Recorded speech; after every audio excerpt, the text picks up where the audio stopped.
আসসালামু আলাইকুম রহমতুল্লাহ। হ্যালো বন্ধুরা, কেমন আছেন সবাই? অনলাইন স্কুলের পক্ষ থেকে আমি ওবায়দুল হক আপনাদেরকে স্বাগতম জানাচ্ছি আরেকটি নতুন টিউটোরিয়ালে।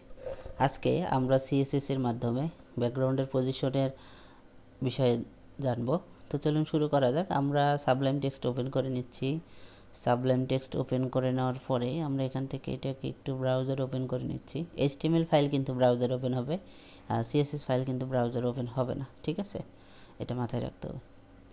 ওকে, তো আমরা যখন ব্রাউজারে কি পজিশন দেখব, এটা আপনাকে রিপিটটা আপনাকে নো রিপিট করে দিতে হবে। রিপিটটাকে নো রিপিট করে দিতে হবে, যাতে আমরা বুঝতে পারি আসলে আমরা যে পজিশনটা নিয়ে কাজ করব সেটা আসলে ঠিক আছে কিনা।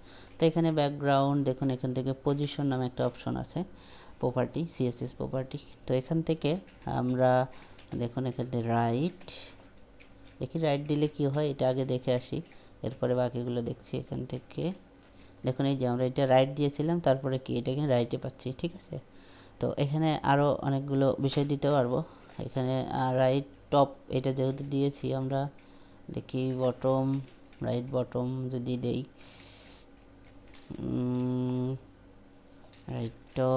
রাইট টপ তো নর্মালি আমরা পাচ্ছি এখানেই, দেখুন একদম এখানে কিন্তু এখন কিন্তু একদম টপে পাইছি, ঠিক আছে? তো এইটাকে যদি আমরা যদি না দেই, এখন এখান থেকে একটু কিন্তু আমরা স্পেস পাচ্ছি ফাঁকা। তো এটাকে আমরা এভাবে মেনটেন করতে পারি। আবার প্যাডিং যদি 0 করে দেই, এখান থেকে যদি প্যাডিং 0 অটো করে দেই এটা, তারপরে মার্জিন আছে, মার্জিনটাকেও যদি আমরা করে দেই, মার্জিন যদি আমাদের মার্জিন ক্লাস আছে আলাদা, মার্জিন 0, এটা কি হয়, কোনো চেঞ্জ নেই। যাই হোক, এই বিষয়টা এখানে কিন্তু আছে, আমরা এটা মার্জিন ক্লাসে দেখব। তো এখন এটাকে রাইট টপ যেহেতু আমরা ইউজ করতে পারছি, তো এটা এইভাবে আমরা রাইট টপে ইউজ করতে পারবো পজিশনের জন্য। আরেকটি বিষয় আমরা এখান থেকে দেখে নিতে পারি, সেটা হলো অ্যাটাচমেন্ট, ব্যাকগ্রাউন্ডের অ্যাটাচমেন্ট। এখানে দেখুন ব্যাকগ্রাউন্ড অ্যাটাচমেন্টের একটা বিষয় আছে। তো এখানে আপনি চাইলে এটাকে ফিক্সড করে দিতে পারেন বা স্ক্রল করাতে পারেন। তো এইটাকে এখান থেকেই কন্ট্রোলিং করা যাবে। অনেক সময় আমরা অনেক ব্লগ দেখি বা ওয়েবসাইট দেখি যেটার ব্যাকগ্রাউন্ড কি হচ্ছে, স্ক্রল হয়ে নিচে চলে যাচ্ছে। আবার অনেক সময় দেখি ব্যাকগ্রাউন্ড কি হয়ে যায়, ফিক্সড হয়ে থাকে। তো এটা কিন্তু এই যে ব্যাকগ্রাউন্ড অ্যাটাচমেন্টের মাধ্যমেই কি করতে পারবে, কন্ট্রোল করতে। তো আপনি যদি এখানে ফিক্সড করে দেন, ফিক্সড করে দিলে আর এটা কিন্তু কি হবে না, এখান থেকে স্ক্রল হবে না, ঠিক আছে? এটা ফিক্সড হয়ে যাবে। তো স্ক্রল করার জন্য অবশ্যই কন্টেন্ট থাকতে হবে বেশি। আমি একটু এই কন্টেন্টগুলোকে কপি করছি, ঠিক আছে? এখন এখান থেকে, তো এখন একটু রিপ্রেজেন্ট দেখুন, এখান থেকে এই যে আমাদের এই ব্যাকগ্রাউন্ডটা ফিক্সড হয়ে আছে, ঠিক আছে?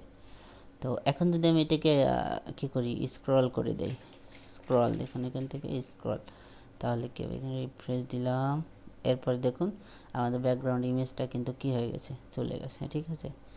দেখুন এটা কিন্তু যদি আমরা এখান থেকে নো রিপিট বা রিপিট দিতাম, তাহলে কিন্তু যেহেতু আমাদের নো রিপিট দেওয়া আছে, তাহলে কিন্তু বিষয়টা তো সহজে বোঝা যেত না, ঠিক আছে? দেখুন এখান থেকে এটা এখনও কিন্তু নড়াচড়া করছে, দেখুন ব্যাকগ্রাউন্ড ইমেজ কিন্তু নড়ছে। তো এটা তারপরেও কিন্তু এখানে ভালো সুবিধা বোঝার সুবিধার্থে কিন্তু এটা নো রিপিট দিয়ে।